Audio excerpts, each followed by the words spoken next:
Hello everybody and welcome back to The Lost Planeswalker. You're here with me, Jesse, the Lost Planeswalker, and today we're talking about the new commanders that were just spoiled for the Duskmourn commander decks. Let's dive right in and start looking at that first Miracle Workers commander with Amanatu Veil Piercer. 1 white, blue, and a black, legendary creature human wizard with at the beginning of your upkeep, Surveil 2. Then, each enchantment card in your hand has Miracle. Its Miracle cost is equal to its mana cost reduced by 4. Now, if you didn't watch my previous video, we talked about these decks briefly, basing, some theories. And Amanatu was really right on the head. We care about fixing the top of our deck using Surveil, getting those enchantments right on top, and then we can Miracle cost them out. In addition, I kind of said, I think this is going to be an enchantment-based deck, and we're right on the money. So whether that's enchantment is an aura, just a regular enchantment that's on your board, whether it's a different subtype of enchantment, or whether it's a creature in addition, if it's the first card we've drawn that turn,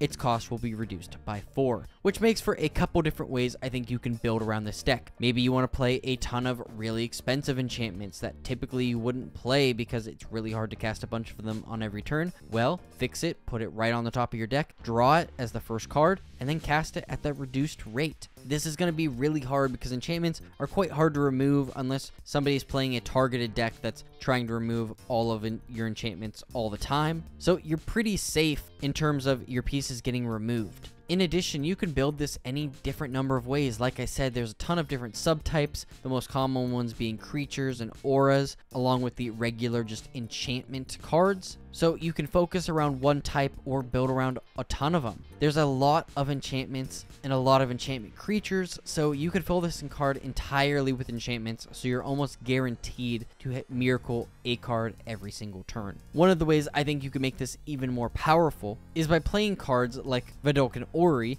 that let you cast spells at flash speed. If you have some way where you can draw a card, and it's technically the first card you've drawn that turn, and it's an enchantment, which means for the most part you're not going to be able to cast it at flash speed, you can now cast it at flash speed and benefit from that mana reduction during every turn, not just your own turn. So I think that's a cool way you could build around this deck and make it really strong, and when I do this pre-con upgrade guide, that's definitely something I'm going to throw in there. Now looking at the Death Toll commander deck, we have of course what I guessed, Winter, Cynical, Opportunist, 2 black and a green, legendary creature human warlock with Death Touch. Whenever Winter attacks, mill 3 cards in Delirium at the beginning of your end step. You may exile any number of cards from your graveyard with 4 or more card types among them. If you do, put a permanent card from among them onto the battlefield with a finality counter on it. So Winter kind of surprised me here. We obviously knew we were going to fill our graveyard, so the mill makes sense, but bringing back anything is super strong. Now we do have to exile a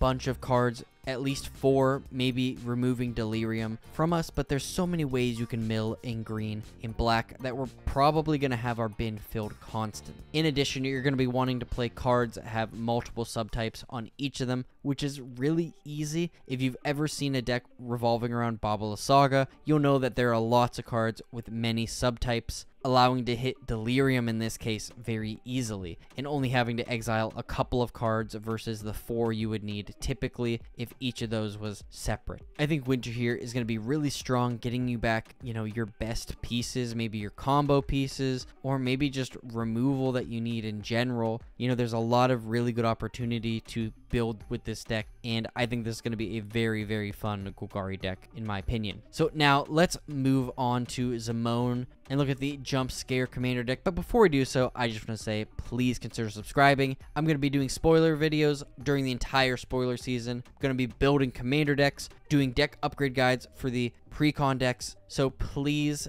consider subscribing to my channel. It would mean the world to me. So now let's dive right in. And Duskmourn, Mysterious Unraveler, 2 green and a blue, legendary creature human wizard with landfall. Whenever a land you control enters, manifest Dread if this is the first time this ability has resolved this turn. Otherwise, you may turn a permanent you control face up. So to manifest, you look at the top 2 cards of your library, put one of them on the battlefield face down as a 2/2 creature, and the other into your graveyard. Turn it face up anytime for its mana cost if it's a creature card. Landfall, of course, a very strong ability, and Duskmourn here is pretty unique. We are pretty much always in a Simic deck going to be able to manifest Dread, putting creatures onto the battlefield, hopefully, and then be able to flip those up for free is amazing. Now, we could load up our board with a ton of Manifest cards. We don't have to Manifest Dread all of these cards. Manifest is just an older ability, and there's a lot of cards revolving around it, so that's quite easy to get our board filled up with those Manifest effects. In addition, we're playing blue, which is going to let us manipulate the top of our deck, putting exactly what we want on top, or putting cards from our hand back on top. So there's a lot of ways that we can control what we're manifesting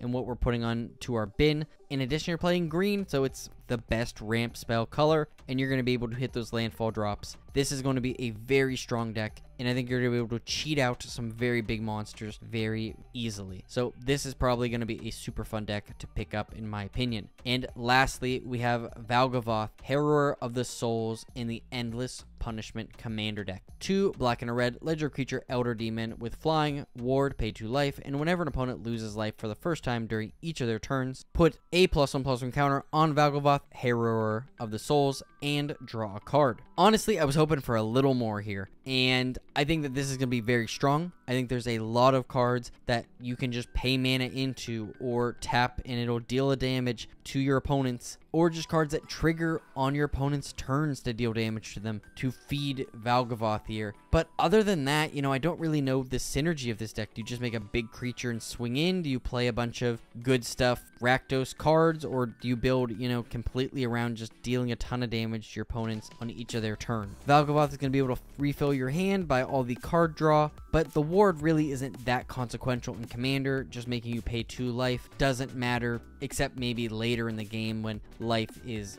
really critical. So I think that this is pretty good. Flying is good evasion, you know, but there's a lot of Commander decks nowadays that make sure to include flying to make sure that, you know, creatures like this can't get past them. So I'll be interested to see what happens. I really thought there was going to be a discard or mill or stacks effect or even, you know, just sacrifice synergy for this commander, and it was none of it. So I'm quite surprised. I think that this is good, but I think a lot of people are going to be disappointed. And I think part of that, and we're going to look at all the commanders real quick, is because they're all 4 mana. This was something one of my coworkers pointed out just earlier today when these were spoiled, and I think that's definitely a design choice. I think Valgavoth here, like the one in the main set, which is 9 mana, could really have been something greater if it had a little bit more mana to it. Similarly, I think Winter here, this ability puts finality counters on those permanents you bring back. Maybe if this was 2 more mana, they would say, now, you know what? It just brings it back. You don't need to worry about that finality counter. At 6 mana, you know, it should be doing something that powerful. Whereas I think Duskmourn here for 4 mana is